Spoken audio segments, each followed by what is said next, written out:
Bonjour à tous et bienvenue dans la 5e vidéo de la chaîne Réfléchir par vous-même.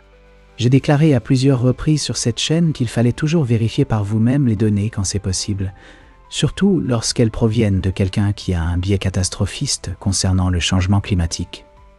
Dans cette vidéo, nous allons mettre cela en pratique. Il y a quelques semaines, je suis tombé sur la plateforme X, ex-Twitter, sur ce post de Serge Zaka.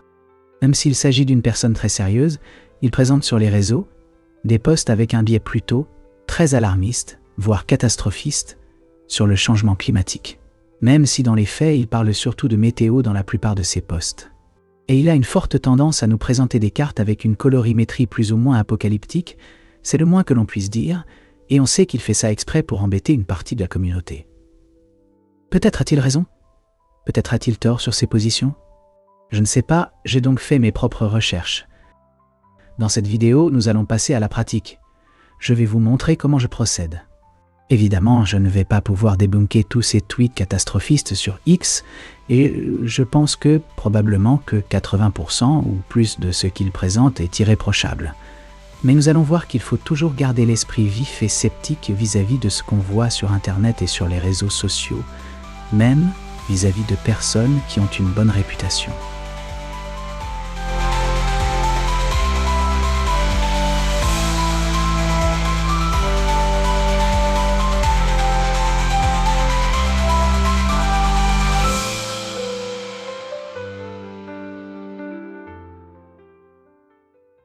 J'ai choisi de me concentrer sur le post suivant. Serge Zaka nous indique le nombre de stations en France qui ont mesuré une température supérieure à 40 degrés.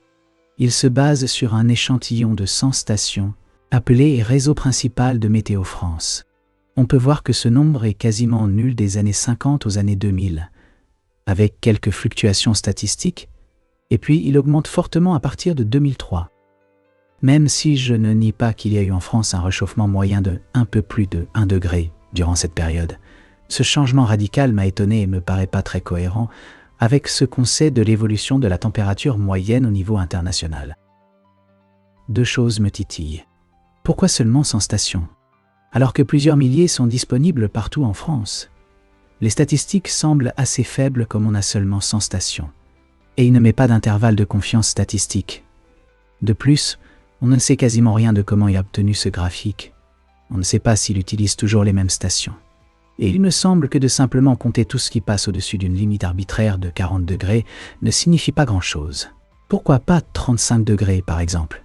Ce qui permettrait d'avoir plus de stations au-dessus du seuil et moins de bruit statistique.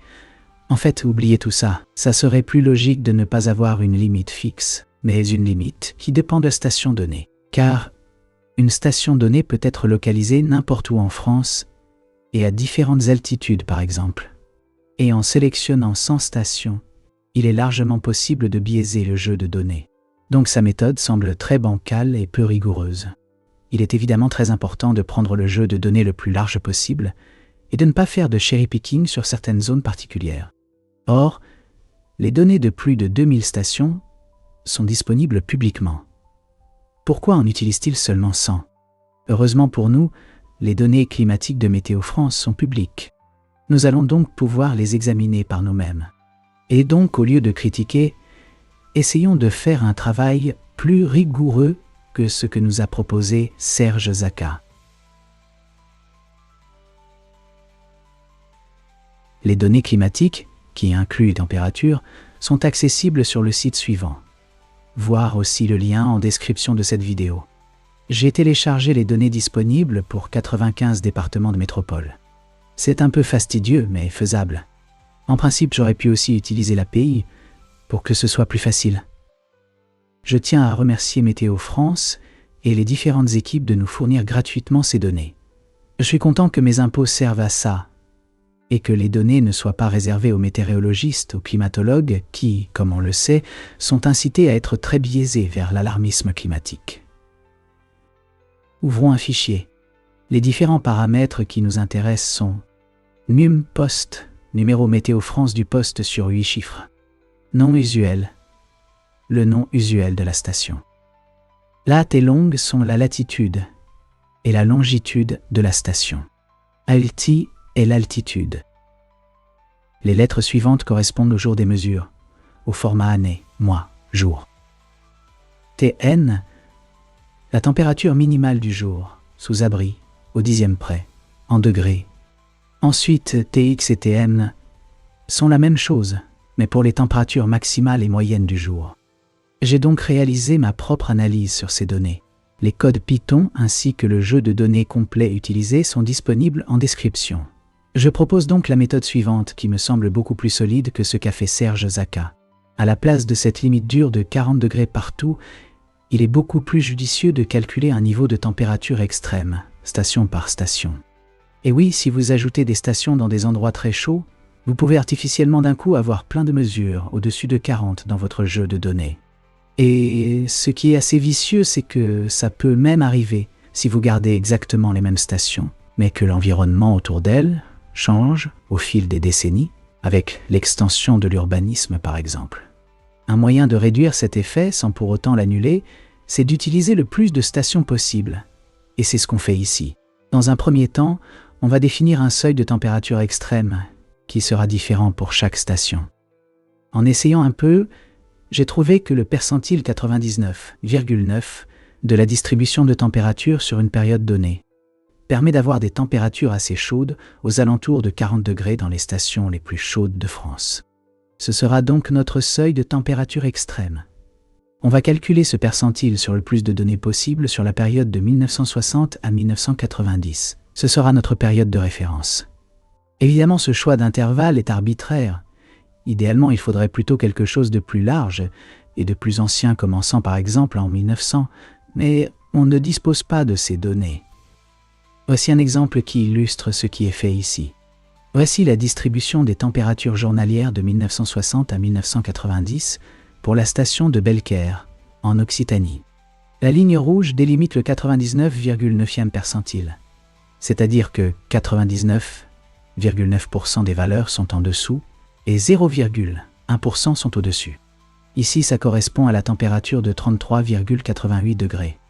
Voici un histogramme des 25 stations les plus chaudes de France métropolitaine, sur un total de 2671 stations utilisées en tout. Ensuite, on utilise ces seuils de température extrême, différents sur chaque station, et on regarde le nombre de stations qui ont au moins une mesure au-dessus de leur valeur seuil, chaque année. Attention, car le nombre de stations totales disponibles chaque année n'est pas constant. Et c'est assez vicieux puisque il y a en fait des stations qui sont enlevées certaines années puis remises un peu plus tard, et donc le nombre de environ 132 à 155 stations au début ne correspond pas toujours aux mêmes stations. Je ne connais pas la raison exacte, j'imagine que c'est une question de budget ou d'entretien. On peut voir qu'il y a eu une hausse assez rapide du nombre de stations à la fin des années 80, puis une stagnation des années 2000 à 2015, puis enfin une augmentation ces dernières années. Il ne faudra donc pas oublier de normaliser nos résultats, c'est-à-dire diviser par le nombre de stations qui ont des données pour une année donnée. Pour information, voici une carte de toutes les stations utilisées. On peut voir qu'elles sont bien réparties partout en France. Et je m'arrête en 2022, car c'est ce que contiennent les fichiers de données. Voici ce que donne notre analyse de température extrême, c'est-à-dire le pourcentage de stations parmi les stations disponibles sur une année donnée, ayant détecté une température au-dessus du seuil, différent pour chaque station, en fonction des années, depuis 1960. On peut voir plusieurs choses intéressantes ici. Déjà, il est très dur de distinguer la moindre tendance, et les fluctuations statistiques ont en fait l'air assez importantes. Ensuite, ce que je trouve intéressant, c'est qu'on constate une diminution du niveau des fluctuations statistiques au fil des années. Et c'est tout à fait logique en fait quand on y pense, car en ajoutant des stations, on réduit le bruit statistique. Et c'est exactement ce que l'on observe ici. Voilà, c'est juste une nouvelle mise en garde sur le fait qu'il est toujours possible de faire du cherry-picking statistique en prenant un nombre de stations limité, ou à intervalles de temps assez courts, en espérant que le bruit statistique fasse apparaître, par chance, une tendance que l'on cherche à trouver. Ce que semble donc faire Serge Zaka dans son poste en fait. À vue d'œil, je dirais que le minimum pour pouvoir vraiment être sûr d'observer une tendance ou non est d'utiliser environ 800 à 1000 stations. Faire des statistiques sur juste une centaine de stations est une mauvaise méthode. On vient donc de voir qu'il n'y avait pas de tendance significative à la hausse pour les extrêmes de température en France métropolitaine depuis 1960. Mais qu'en est-il du nombre de vagues de chaleur? On peut maintenant tenter de faire le calcul du nombre de vagues de chaleur et voir si elles augmentent avec le temps. Une vague de chaleur est définie, pour un endroit donné, comme une période de minimum 6 jours consécutifs de température supérieure au 90e percentile de la distribution de température entre 1960 et 1990. C'est une des définitions utilisées dans plusieurs articles, ainsi que dans le chapitre 6 de la 4e évaluation nationale du climat aux États-Unis, quand ils étudient les vagues de chaleur là-bas. À partir de cette base, on peut ensuite calculer le nombre de vagues de chaleur sur chaque station, chaque année, en France métropolitaine. Et là aussi, il faut évidemment normaliser par le nombre de stations dont on dispose des mesures pour chacune des années. Si vous ne comprenez pas certaines lignes de code, mais que vous êtes motivé pour apprendre, une façon efficace de comprendre, c'est de demander une explication du code à une IA, comme ChatGPT ou Claude, qui sont devenus très bonnes en code. Voici ce que l'on obtient au final. Le nombre de vagues de chaleur, somme de toutes les stations divisé par le nombre de stations utilisées chaque année. Et j'ai choisi de commencer en 1994 pour avoir au moins environ 1000 stations et éviter d'avoir trop de bruit statistique. Et comme pour les extrêmes de chaleur, on n'observe aucune tendance significative. Et on peut voir que là aussi le bruit statistique diminue quand le nombre de stations augmente au fil des années. Évidemment, on pourrait faire du cherry picking et ne regarder qu'une période plus restreinte, comme 2007 à 2017, et en déduire une augmentation, mais ça ne serait pas très rigoureux et un peu malhonnête. C'est pour ça que je vous invite à toujours regarder sur la période de temps la plus large possible, et sur la zone géographique la plus large possible aussi. Conclusion.